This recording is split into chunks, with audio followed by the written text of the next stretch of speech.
అరకపూడి గాంధీకి నువ్వు అత్త సొమ్ము అల్లుడు దానం చేసినట్టుగా ప్రజల సొమ్మును దానం చేస్తున్నటువంటిది సహేతుకమైన, నీతిబద్ధమైన, రాజ్యాంగబద్ధమైన, నియమ నిబంధనలకు లోబడే చేస్తున్నావా? మనం డిస్కస్ చేద్దాం. పోదామా జమీన్కి?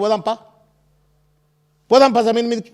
రౌడీ రాజ్యం అయిపోయింది. అలా హైడ్రా పోయి ఇలా కూలుస్తాడట, మళ్ళీ తెల్లారి బ్లూ షీట్లు పెడతాడట. మరి పేదోడు అట్లనే హైడ్రా కూల్చేస్తే మళ్ళీ తెల్లారి నేను ఇల్లు కట్టుకుంటా అంటే ఊకుంటారా?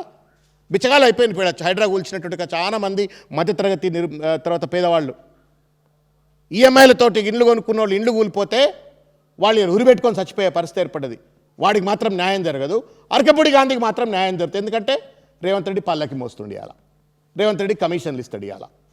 దమ్ముంటే రేవంత్ రెడ్డి పోదాంపా, గాజుల రామారం సర్వే నెంబర్ 307లో మనం పోదాంపా, వస్తావా? ధైర్యం ఉందా? నైతికత ఉందా? నీకు నిజాయితీ నీతి ఉన్నట్టయితే 307 సర్వే నెంబర్కి పోదాంపా.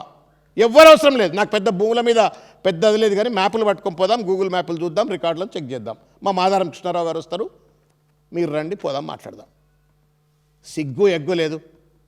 ప్రజల సొమ్మును మీరు గాథ కింద పందికొక్కులు లెక్క ఇష్టారాజ్యంగా అత్త సొమ్ము అల్లుడు దానం చేసినట్టుగా దానం చేసేటువంటి ఒక దోపిడికి వెసులుబాటు కల్పించేట ఒక నైతికత ఎక్కడది రేవంత్ రెడ్డి గారు?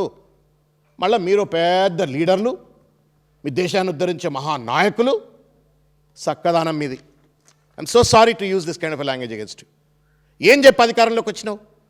రాజీవ్ గాంధీని తుంగలో దొక్కుతావు, పివి నరసింహరావుని తుంగలో దొక్కుతావు. నువ్వు ఎవరి పల్లెకి ఎవరి సిద్ధాంతాల మోస్తున్నావు రేవంత్ రెడ్డి? నువ్వు మేము డిమాండ్ చేస్తూ ఉన్నాం ఇవాళ.